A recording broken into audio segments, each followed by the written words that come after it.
ஹிந்து வேதங்களில் சொல்லப்பட்டிருக்கும் கல்கி அவதாரம் யார்? முஹம்மது நபி ஸல்லல்லாஹு அலைஹி வஸல்லம் அவர்களை பற்றிய முன்னறிவிப்பு ஹிந்து வேதங்களில் சொல்லப்பட்டிருக்கிறதா என்பதை பற்றி தான் இந்த பதிவில் தெளிவாக பார்க்க இருக்கிறோம். வாங்க வீடியோக்குள்ளால போகலாம்.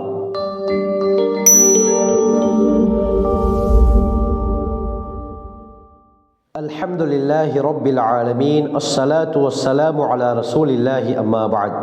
கண்ணியத்திற்குரிய இறைவனின் நல்லடியார்களே, இறைவனின் சாந்தியும் சமாதானமும் என்றென்றும் உங்கள் மீது உண்டாவதாக. என்னுடைய புதிய சேனலுக்கு உங்களை வரவேற்பதில் பெருமகிழ்ச்சி அடைகிறேன். பழைய சேனலுக்கு எந்த ஆதரவை அன்பை தந்தீர்களோ அதே போல என்னுடைய புதிய சேனலுக்கும் ஆதரவை அன்பை தருமாறு மிக பணிவன்புடன் கேட்டுக்கொள்கிறேன். முதலாவதாக நம்முடைய சேனலுக்கு நீங்கள் வந்திருந்தால் நம்முடைய சேனலை மறக்காமல் சப்ஸ்கிரைப் செய்து பக்கத்தில் இருக்கக்கூடிய பெல் ஐகானில் உள்ள ஆல் என்பதை கிளிக் செய்து கொள்ளுங்கள். அப்பொழுது தான் நான் போடக்கூடிய வீடியோக்கள் தொடர்ந்து நோட்டிஃபிகேஷனில் உங்களை வந்தடையும். கண்ணியமானவர்களே, அருமையானவர்களே, இன்றைய பதிவில் நாம் பார்க்கக்கூடிய விடயம் என்னவென்றால் கல்கி அவதாரம். இந்து வேதங்களில் புராணங்களில் சொல்லப்பட்டிருக்கக்கூடிய இந்த கல்கி அவதாரம் யார், யாரை குறிக்கிறது, யாரை பற்றிய முன்னறிவிப்பு இந்த இந்து வேதங்களில் சொல்லப்பட்டிருக்கிறது என்பதை பற்றி தான் தெளிவாக பார்க்க இருக்கிறோம். ஆரம்பத்தில் இந்த கல்கி யார் என்று பார்த்தால் இந்துக்களுடைய புனித கடவுளான விஷ்ணுவுடைய கடைசி அவதாரம் தான் இந்த கல்கி. இந்த கல்கியை பற்றி இந்து வேதங்களில் புராணங்களில் பலவாறு சொல்லப்பட்டிருக்கிறது. முதலாவதாக பகவத் புராணம் அத்தியாயம் 2 காண்டம் 12 ஸ்லோகங்கள் 18 20 வரைக்கும் என்ன சொல்லுதுண்டா, உயரிய ஆத்மாவான பிராமணரும் ஷம்பாலா என்ற ஊருடைய தலைவருமான விஷ்ணு யாஷுடைய வீட்டில் கல்கி பிறப்பார். இவரிடத்தில் அதிகமான நட்பண்புகள் இருக்கும். 8 தெய்வீக நட்பண்புகள் குணங்கள் கல்கியிடம் இருக்கும். இவர் வெள்ளை நிற குதிரையில் பயணம் செய்வார், வலது கையில் வாளேந்தி இருப்பார் என்பதாக பகவத் புராணத்திலே கல்கியை பற்றி முன்னறிவிப்பு வந்திருக்கிறது. கல்கி புராணம் அத்தியாயம் 2 வசனம் 5 என்ன சொல்லப்பட்டிருக்குது என்று சொன்னால், கல்கி 4 நண்பர்களின் உதவியை கொண்டு தீயவர்களுடன் போரிடுவார். அதே கல்கி புராணம் அத்தியாயம் 2 மந்திரம் 7 என்ன சொல்கிறது, வான தூதுவர்கள் வானவர்கள் போரில் கல்கிக்கு உதவி செய்வார்கள். கல்கி புராணம் அத்தியாயம் 2 மந்திரம் 11 என்ன சொல்கிறது, விஷ்ணு யாஷுடைய வீட்டில் சுமதி என்ற பெண்ணுடைய வயிற்றில் கல்கி பிறப்பார் என்பதாக பலவிதத்திலே முன்னறிவிப்புகள் கல்கியை பற்றி சொல்லப்பட்டிருக்கிறது இந்து வேதங்களில், இந்து புராணங்களில். கண்ணியமானவர்களே, இந்து புராணங்களில் இந்து வேதங்களில் சொல்லப்பட்டிருக்கக்கூடிய இந்த கல்கியை பற்றிய அடையாளங்கள் நம்முடைய இறை தூதர் முஹம்மது ஸல்லல்லாஹு அலைஹி வஸல்லம் அவர்களுடன் 100க்கு 100 ஒத்து போகிறது, 100க்கு 100 மெச்சாக இருக்கிறது. அப்ப நபி அவர்களை, இறை தூதர் முஹம்மது ஸல்லல்லாஹு அலைஹி வஸல்லம் அவர்களை பற்றிய முன்னறிவிப்புகள் இந்து வேதங்களில் சொல்லப்பட்டிருக்கிறதா என்று பார்த்தால், கண்ணியமானவர்களை, இந்த அடையாளங்களை பார்க்கும் பொழுது அது உண்மை என நமக்கு தோன்றுகிறது. கல்கியை பற்றி சொல்லப்பட்ட ஒரு 11 அடையாளங்கள் முஹம்மது ஸல்லல்லாஹு அலைஹி வஸல்லம் அவர்களுடன் 100க்கு 100 மெச்சாகிறது, ஒத்துப்போகிறது. அதை பற்றி நாம் இப்பொழுது தெளிவாக பார்ப்போம். முதலாவது கல்கியை பற்றி சொல்லப்பட்ட அடையாளம் என்னவென்றால், கல்கியுடைய தந்தை விஷ்ணு யாஷ். விஷ்ணு யாஷ் என்ற வார்த்தைக்கு சமஸ்கிருத மொழியில் பொருள் என்னவென்றால், விஷ்ணு என்றால் கடவுள், யாஷ் என்றால் சேவகர், அடிமை என்று கருத்து. அப்படி என்றால் கடவுளின் அடிமை, இறைவனின் அடிமை என்று பொருள். இந்த பக்கம் முஹம்மது ஸல்லல்லாஹு அலைஹி வஸல்லம் அவர்களுடைய தந்தையுடைய பெயர் என்னவென்று பார்த்தால் அரபியில் அப்துல்லா என்று சொல்லப்படும், அதாவது இறைவனின் அடிமை. விஷ்ணு யாஷ் என்பதற்குடைய பொருளும் இறைவனின் அடிமை, அப்துல்லா என்ற வார்த்தையின் பொருளும் இறைவனின் அடிமை. முதல் அடையாளம் 100க்கு 100 மெச்சாகிறது. இரண்டாவது அடையாளம், விஷ்ணு யாஷுடைய வீட்டில் சுமதி என்ற பெண்ணின் வயிற்றில் பிறப்பார் என்பதாக கல்கி புராணம் அத்தியாயம் 2 மந்திரம் 11 சொல்கிறது. சுமதி என்றால் சமஸ்கிருத மொழியில் அமைதியானவள், சாந்தமானவள் என்று பொருள். ரசூலுல்லாஹி ஸல்லல்லாஹு அலைஹி வஸல்லம் அவர்களுடைய தாயின் பெயர் ஆமினா. அரபியில் ஆமினா என்றால் அமைதியானவள், சாந்தமானவள் என்று பொருள். இரண்டாவது அடையாளமும் ஒத்துப்போகிறது. மூன்றாவது, அவர் ஷம்பாலா என்ற கிராமத்தில் பிறப்பார் என்பதாக கல்கி புராணத்திலே சொல்லப்பட்டிருக்கிறது. ஷம்பாலா என்றால் சமஸ்கிருத மொழியில் அமைதியான இடம், அமைதியின் பட்டணம் என்று பொருள்படுகிறது. கண்ணியமானவர்களே, ரசூலுல்லாஹி ஸல்லல்லாஹு அலைஹி வஸல்லம் அவர்கள் பிறந்த இடம் மக்கா. இந்த மக்காவிற்கு இன்னொரு பேர் தான் தாருல் அமன், அமைதியின் பட்டணம், அமைதியின் இடம் என்று சொல்லப்படும். மூன்றாவது அடையாளமும் 100க்கு 100 ஒத்துப்போகிறது. நான்காவது ஒரு அடையாளம், கல்கி அவர்கள் ஷம்பாலா என்ற ஊரின் தலைவரின் வீட்டில் பிறப்பார் என்று வருகிறது. இஸ்லாமிய வரலாற்றை எடுத்து பார்க்கும் பொழுது ரசூலுல்லாஹி ஸல்லல்லாஹு அலைஹி வஸல்லம் அவர்கள் அப்பொழுது மக்காவுடைய தலைவராக இருந்த அப்துல் முத்தலிபுடைய வீட்டில் தான் பிறந்திருக்கிறார் என்ற வரலாறு சான்றுகள் ஆதாரமாக இதை நிரூபிக்கிறது. இதை வைத்து பார்க்கும் பொழுது நான்காவது அடையாளமும் ஒத்துப்போகிறது. ஐந்தாவது அடையாளம், அவர் வெள்ளை நிற குதிரையில் பிரயாணம் செய்வார். கல்கி வெள்ளை நிற குதிரையில் பிரயாணம் செய்வார் என்பதாக இருக்கிறது.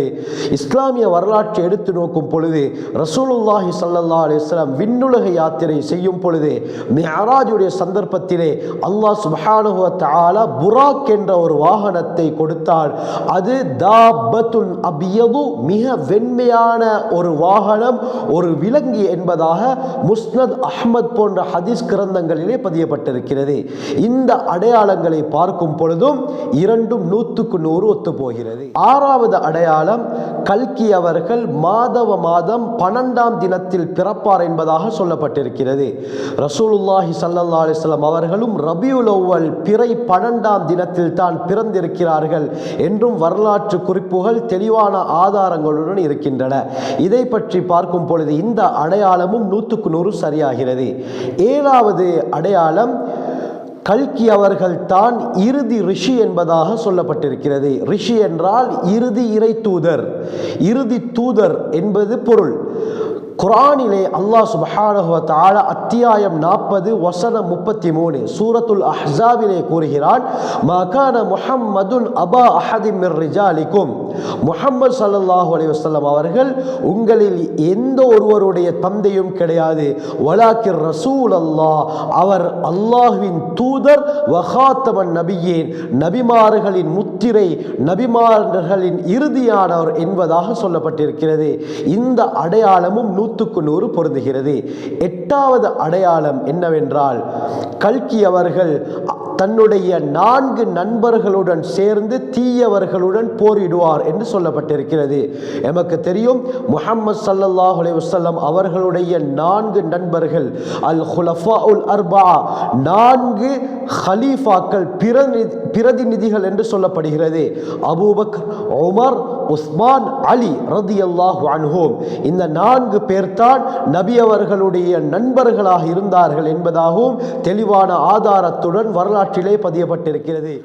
9வது அடையாளம், கல்கி புராணத்தில் சொல்லப்பட்டிருப்பது போல் வான தூதுவர்கள், வானவர்கள் கல்கிக்கு போரில் உதவி செய்வார்கள் என்பதாக சொல்லப்பட்டிருக்கிறது. குர்ஆனிலே சூரா ஆல இம்ரான் அத்தியாயம் 3 வசனம் 123 124, சூரா அன்ஃபால் அத்தியாயம் 8 வசனம் 8 இதை பற்றி அல்லாஹ் கூறுகிறான். பத்ர் யுத்தத்தில் அல்லாஹ் சுப்ஹானஹு வ தஆலா முஹம்மது நபி அவர்களுக்கு வானவர்களை, வான தூதுவர்களை அனுப்பி வெற்றியை கொடுத்தான் என்பதாக குர்ஆனுடைய ஆயத்துக்கள் சான்றாக இருக்கின்றன.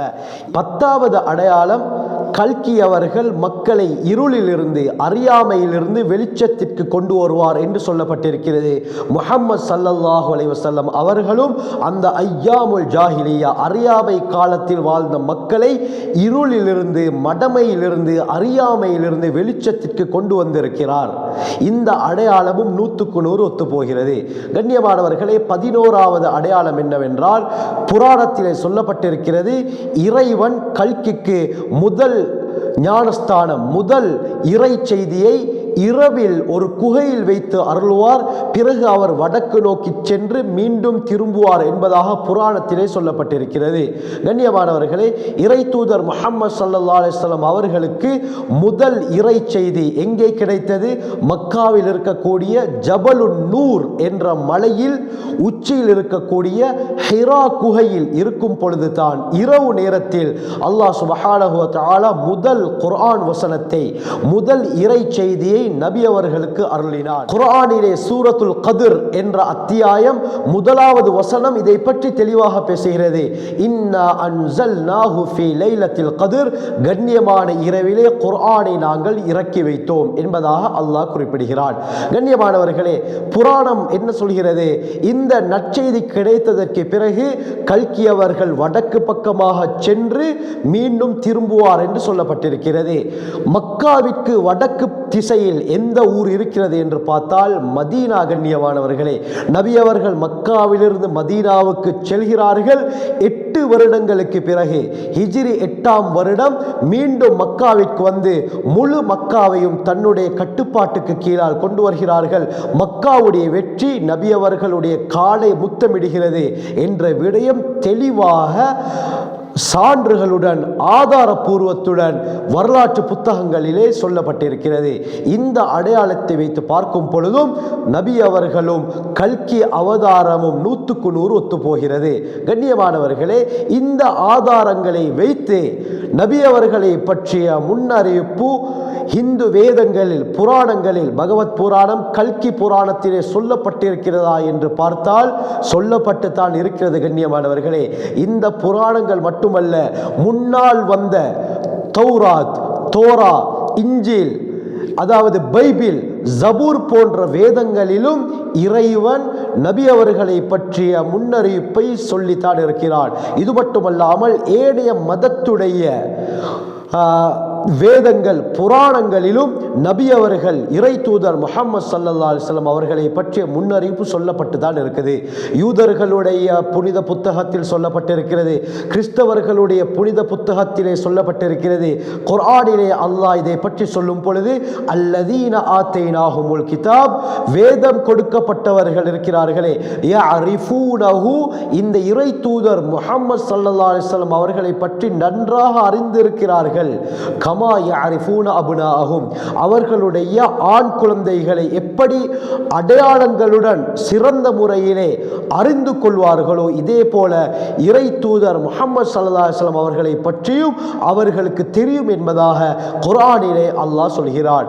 ஆகவே இறை தூதர் முஹம்மது ஸல்லல்லாஹு அலைஹி வஸல்லம் அவர்களை பற்றிய முன்னறிவிப்புகள் இந்த கல்கி புராணத்தில், பகவத் புராணத்தில் சொல்லப்பட்டது போல் எல்லா வேதங்களிலும் சொல்லப்பட்டிருக்கிறது என்பது தான் மறுக்க முடியாத உண்மை. கண்ணியமானவர்களே, குர்ஆனிலே அல்லாஹ் கூறுகிறார், வரஃபஅனா லக திக்ரக், முஹம்மதே ஸல்லல்லாஹு அலைஹி வஸல்லம், உங்களுடைய பிரஸ்தாபத்தை, உங்களுடைய சிறப்பை நாங்கள் உயர்த்தி விட்டோம் என்று அல்லாஹ் கூறுகிறானே, அதுதான் இது. கண்ணியமானவர்களே, ஆகவே இந்து வேதங்களில் கல்கி அவதாரத்தை பற்றி, கல்கி அவர்களை பற்றி சொல்லப்பட்ட அந்த விடயங்கள், அடையாளங்களை பார்க்கும் பொழுது நம்முடைய இறை தூதர் முஹம்மது ஸல்லல்லாஹு அலைஹி வஸல்லம் அவர்களுடன் 100க்கு 100 ஒத்துப்போவது தான் மறுக்க முடியாத உண்மை.